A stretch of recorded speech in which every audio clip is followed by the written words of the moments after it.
सबसे पहले मैं आपको एक छोटी सी क्लिप दिखाता हूं और मैं चाहता हूं कि ये देश की बांड मीडिया तक ये क्लिप जरूर जाए। कर्नल साहब को पटका गया है और पटक कर मारा गया है। बंदे ने पहले थप्पड़ मारा है। जब ये घटना हुई है उसके बाद कर्नल साहब ने रिएक्शन दिया, लेकिन पहले आप ये क्लिप देखो छोटी सी।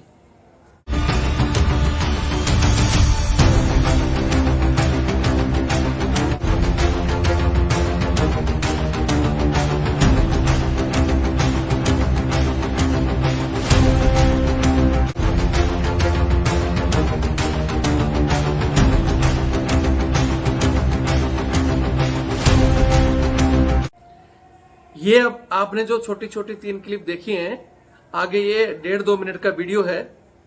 मैं आपको दिखाऊंगा कि कैसे वहां तक का आपने वीडियो देख लिया होगा कि कर्नल साहब किस तरह बात करते हैं। बात करने के बाद वो बैग उठाकर चलते हैं, वहां तक न्यूज ने वीडियो दिखाया और बैग उठाकर चलने के बाद डायरेक्ट दिखा दिया कि कर्नल साहब मार रहे हैं। लेकिन उस बीच का वीडियो आगे ये 2 मिनट 3 मिनट का वीडियो आपको दिखाता हूं कि उस बीच में क्या हुआ। फिर मैं हमारे देश की जनता से कहना चाहता हूं कि आप क्या चाहते हो कि आपके आर्मी के कर्नल मार खा के चुप हो जाएं, या इस तरह जवाब दिया तो ठीक है। आज कर्नल साहब के साथ हो तो वीडियो को शेयर करें। ट्विटर में, हालांकि हमारे पास भी आज समय नहीं था, कहीं बाहर थे, ट्विटर में एक ट्रेंड भी चलाया जा रहा है जिसमें स्पाइस जेट, क्योंकि इस एयरलाइंस ने कहा था इस घटना के बाद कि हम कर्नल को ब्लैक लिस्ट कर देंगे, यानी यात्रा नहीं करने देंगे। तो इसलिए हमारे भी कुछ जवानों ने, अधिकारियों ने मिलकर ट्रेंड चलाया था कि तुम तो क्या करोगे, लेकिन हम स्पाइस जेट का बहिष्कार करते हैं, बॉयकॉट स्पाइस जेट। इसका एक ट्रेंड चलाया हुआ है। अगर आप सहमत हो तो उस पर जाकर रिट्वीट जरूर करें। ये उसका जो हेडलाइन है, बॉयकॉट स्पाइस जेट। सहमत है तो वहां भी जय हिंद, जय भारत, वंदे मातरम। मैं रविंद्र फौजी। साथियों, जो श्रीनगर एयरपोर्ट पर कर्नल साहब और स्पाइस जेट के कर्मचारियों के साथ जो हाथापाई हुई थी, उसका एक और वीडियो सामने आ गया है और मैं चाहता हूं कि ये वीडियो आप हमारे देश की उस बांड मीडिया तक जरूर पहुंचाएं। जो बांड मीडिया ये कह रही थी कि देखो कर्नल साहब कैसे गुस्सा हो रहे हैं, कैसे मार रहे हैं। आपको अभी मैं सबसे पहले एक छोटा सा क्लिप दिखाता हूं जिसमें उन कर्मचारियों ने कर्नल साहब को थप्पड़ मारा है, लात मारी है और नीचे गिराकर मारा है। और जब ये चीजें हुई हैं उसके बाद कर्नल साहब ने उठाकर वो जो मार रहे हैं ना डंडे की, उसके बाद मारा है। मैंने शुरू में ही बता दिया था कि वीडियो को काटा छाटा गया है। वहां से वीडियो नहीं दिखाया गया जहां से कर्नल साहब अपना बैग उठाकर चलते हैं, वहां से वीडियो को न्यूज ने काट दिया था। न्यूज ने नहीं काटा होगा, एयरपोर्ट के जो वो कर्मचारी हैं, ये उनकी चाल है जिसने न्यूज को वही वीडियो दिखाया जिसमें कर्नल साहब मार रहे थे और जिसमें बाकी लोगों को यही लगा कि भाई कर्नल साहब तो बहुत उग्र हो रहे हैं, कर्नल साहब ने तो आपा खो दिया। लेकिन यहां कर्नल साहब की जगह कोई सामान्य आदमी भी होता ना, या तो वो भी यही रिएक्ट करता या मार खाकर बेचारा चुप हो जाता।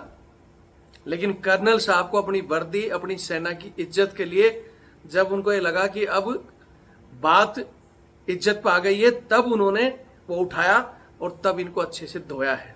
तो पहले तो मैं आपको वीडियो दिखा देता हूं और मैं फिर आग्रह करूंगा आपको कि अभी तो और वीडियो आने बाकी हैं। धीरे धीरे ये वीडियो हमारे पास आ रहे हैं। कर्नल साहब से भी हम संपर्क करने की कोशिश कर रहे हैं। सुबह शायद उनसे भी बात करेंगे, उनका भी हम कोशिश कर रहे हैं कि वो अपना स्टेटमेंट खुद जारी करें। लेकिन अभी वो किस लिए बोल नहीं रहे, क्या कहानी है, क्योंकि अभी वो छुट्टी पर हैं और इमरजेंसी छुट्टी गए हैं, तो उनके घर पर क्या स्थिति है क्या नहीं है हमने बात करने की कोशिश की है, लेकिन आज हो नहीं पाई है। तो मैं सुबह फिर कोशिश करूंगा। लेकिन इमरजेंसी लीव गए हैं और वहां क्या परिस्थिति हुई है और उनको परेशान किया गया है, वो एक वीडियो में दिन में ऑलरेडी आपको दिखा चुका हूं, जिसमें कर्नल साहब ने अपने कपड़े भी निकाल कर कम किए हैं कि भाई ठीक है 8 किलो वजन है तो मैं कपड़े निकाल देता हूं।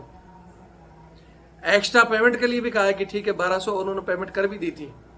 लेकिन वो वीडियो मैंने दिन में दिखाया है आप मेरे इसी चैनल पर देख सकते हो रविंद्र फौजी पर जाकर कि उस वीडियो में वो मैडम कह रही है कि कर तो दिया लेकिन ये पता नहीं चल रहा, और करो नहीं तो फ्लाइट जाने वाली है, और वो गेट बंद कर दिए। इस तरह एक पूरी कहानी हुई है।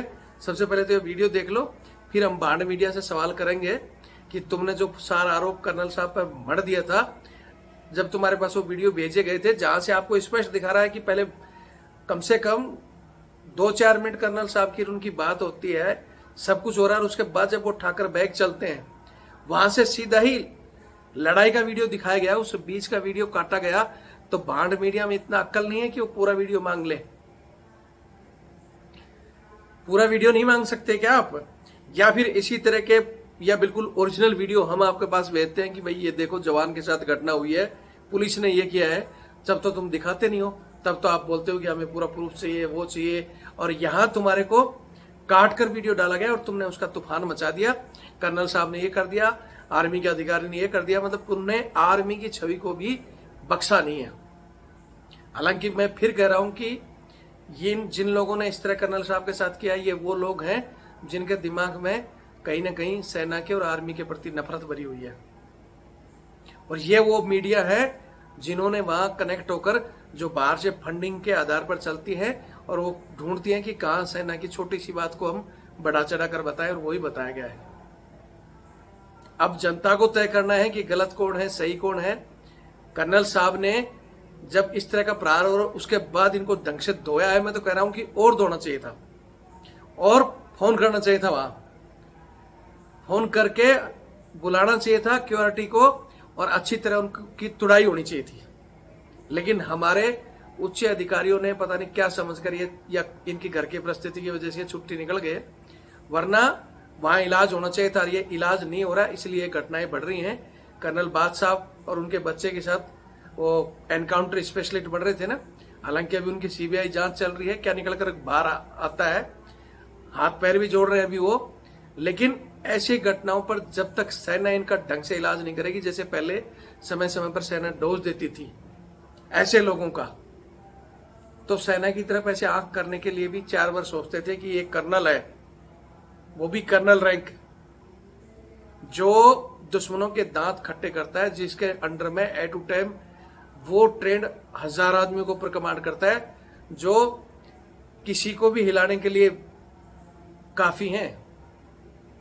एक पुलिस का एसएचओ जिसके पास 10 आदमी होते हैं, वो पब्लिक को भगा देता है, और यहां एक ट्रेंड सोल्जरों के 1000 आदमियों के ऊपर कोई कमांड कर रहा है, जो दुश्मन को भी पीछे धकेल देता है।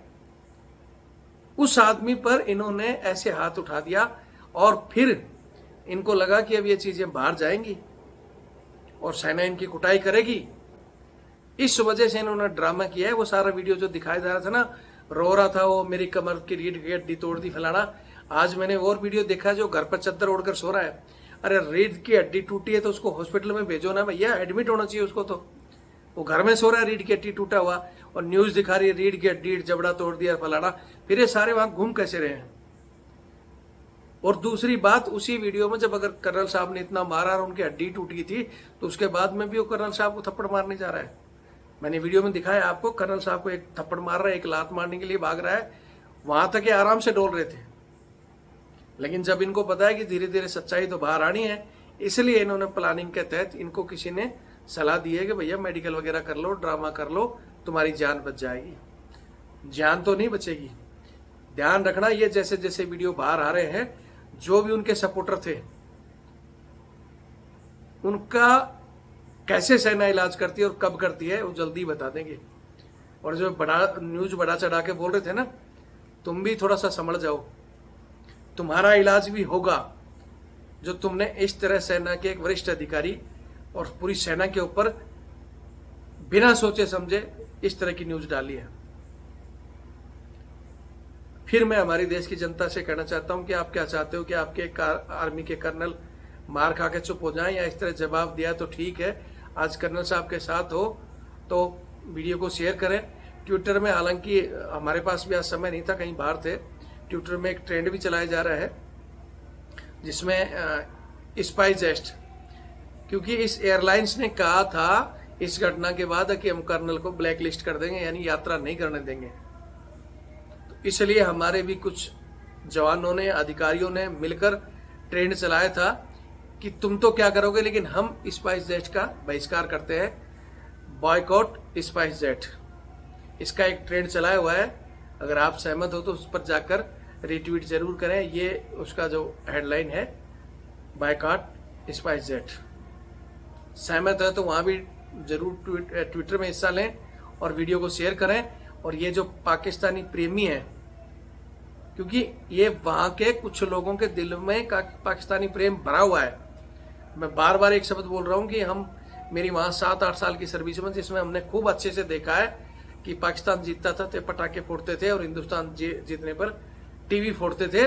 नफरत है इनके दिलों में सेना को, कि ये बोलते थे कि कहां से आ गई इंडिया की फौज। और एयरपोर्ट पे भी उसने कहा ये चीजें, आज फंसा है आर्मी वाला। मतलब वो हमारे को इंडिया की आर्मी समझते हैं। उनके दिमाग में ये फितूर अगर नहीं निकाला गया तो ये घटनाएं और बढ़ सकती है। और आज ये तो कर्नल साहब ने टक्कर ले ली, नहीं पता नहीं कितने सैनिकों के साथ इस तरह का व्यवहार करते हैं। बहुत से सैनिक कहते हैं और वो बेचारे छुट्टी के चक्कर में बताते नहीं है। इसलिए कहना चाहता हूं कि अगर किसी ने अच्छा किया इनके साथ, और अच्छा करना चाहिए था कि वहां रिक्यूआरटी बुलाकर उसी समय उठाकर इनको को नंगा करके इनका वो ट्रीटमेंट देना था कि इनकी कई पीढ़ियां याद रखती। लेकिन वो नहीं किया गया। उच्च अधिकारियों की क्या रणनीति है, भविष्य में क्या करना चाहते हैं, भाई हम तो इस रणनीति के बिल्कुल खिलाफ हैं। कि ठीक है, डिसिप्लिन के नाम पर क्या हुआ वहां, वो बात साहब के केस में आज तक वो घूम रहे से। पुलिस ने, चंडीगढ़ पुलिस ने कोई न्याय नहीं किया। अब सीबीआई के ऊपर है, लेकिन सीबीआई के ऊपर भी न्याय होते होते पता नहीं कितना समय लगेगा। उनकी हो सकता है वर्दी उतर जाएगी, बर्खास्त भी हो जाएंगे, लेकिन उनका जो इलाज होना चाहिए था, वो इलाज अगर सेना कर जाती तो मैं फिर कह रहा हूं कि कई दिनों तक किसी की हिम्मत नहीं होती। और पहले किया है, जो पहले के रॉयल अधिकारी थे, जैसे पंजाब में सीएम खैरो के बेटे को उठाकर लाकर नंगा बैठा दिया था और पंजाब पुलिस ने एडी पंजे का जोर लगा लिया था और सीएम को भी पैदल आना पड़ा था। सीएम की गाड़ी नहीं अंदर आ जाने दी थी एक कर्नल ने, जबकि प्रधानमंत्री ने हस्तक्षेप किया था। उस समय के जनरल थिमैया साहब को प्रधानमंत्री ने कहा था कि भैया मुख्यमंत्री जी को तेरा कर्नल अंदर नहीं जाने दे रहा। तो थिमैया साहब ने एक ही वर्ड बोला था कि मेरा कर्नल जो कर रहा है सही कर रहा है। और जब हम अपनी और अपने फैमिलियों की, बच्चों की अपनी रक्षा नहीं कर सकते तो आप हमारे से एक्सेप्ट करोगे कि हम देश की सुरक्षा करेंगे। इसलिए हम जो कर रहे हैं हमें करने दो। और अगर उसको जाना है तो बोलो पैदल जाएगा। फिर वो मुख्यमंत्री जी उस समय के पैदल गए और अपने बच्चे को हाथ पैर जोड़ के कर्नल को लेकर आए। और फिर कई सदियों तक वहां से फौज गुजरती थी। तो जय हिंद फौजी साहब बोलते थे वो सारे के सारे। ऐसे बहुत से किस्से हैं। वो रॉयल अधिकारी, उनको एमपी एमएलए नहीं बनना होता था, उनको कोई सीडीएस नहीं बनना होता था। उनके लिए नमक निशान और वर्दी की इज्जत और जवान की इज्जत एक जैसी होती थी। बोले मेरे रिस्पेक्ट पहले, वर्दी की इज्जत पहले, कोई आया ढंग से इलाज करो। तो जरूरत है ऐसे लोगों की वो इलाज करने की। बाकी आप समझदार हो, मैं तो मेरे विचार रख दिए। आपके क्या विचार है कमेंट्स करें। और कर्नल साहब का साथ देना चाहते हो तो वीडियो को शेयर जरूर करें। जय हिंद, जय भारत, वंदे मातरम।